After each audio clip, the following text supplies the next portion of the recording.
সকল বন্ধুকে জানাই শুভ দীপাবলির প্রীতি ও শুভেচ্ছা। বন্ধুরা দেখো, আমরা এই বাড়িটা পুরো আমাদের আলো দিয়ে কি সুন্দর সাজিয়েছি। এখানে আমি, আমার সন্তান আর আমার স্বামী তিনজনে মিলেই আজকে আলো দিয়ে আমাদের পুরো বাড়িটাকে সাজিয়েছি। আগে কখনো আমাদের বাড়িটা তোমাদের সঙ্গে শেয়ার করা হয়নি। তো দেখো, পুরো বাড়িটা আলোয় আলোকিত। আশা রাখবো আলোর মতো ঝলমল করুক আমার পরিবার। সকলে যেন আমরা সুস্থ থাকি, ভালো থাকি। আগামী বছরের জন্য যেন আবার সুন্দর করে এভাবে নিজেদের গৃহটাকে, মন্দিরটাকে সাজাতে পারি। এই যে আমাদের মন্দির, এই আমার তুলসী বদি, তোমরা আগেও দেখেছো বহুবার। এই যে আমাদের মনসা মন্দির,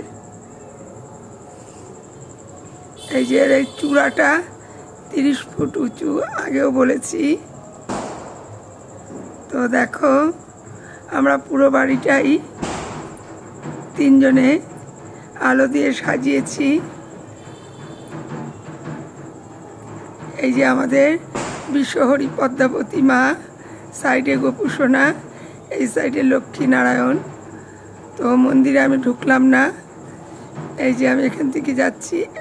আমাদের বাড়ির পশ্চিম সাইডে আরেকটা গেট আছে, সরি দক্ষিণ সাইডে। আর এই যে মনসাতলা, দেখো আমার বাড়ির প্রাচীরটাও পুরো মোমবাতি দিয়ে সাজিয়েছি। এই যে এখানে দেখতে পাচ্ছ, এই মনসা গাছে পূজা হয়। এটা আমাদের দক্ষিণ দিকের গেট। আমার বাড়িটা 3 রাস্তার মাঝখানে। তো পুরো বাড়িটায় তোমাদের দক্ষিণ দিক থেকে আর একবার দেখানোর চেষ্টা করছি। আশা রাখবো রাধা মাধব, মা মনসা যেন এইভাবে আমাদের জীবনটাকে আলোকিতময় করে রাখে। সমস্ত অলক্ষ্মী বিদায় নিয়ে, অশুভ বার্তা বিদায় নিয়ে লক্ষ্মী ঘরে আসুক, শুভবার্তার আগমন ঘটুক, এই কামনা রেখে আজকের দিনটা শুভ হোক।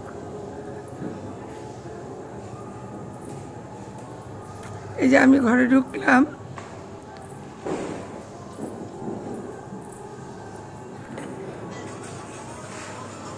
এই যে দেখো ছাদের উপর থেকে আমি আরেকবার দেখাচ্ছি। ভিডিওটা ভালো লাগলে লাইক, কমেন্ট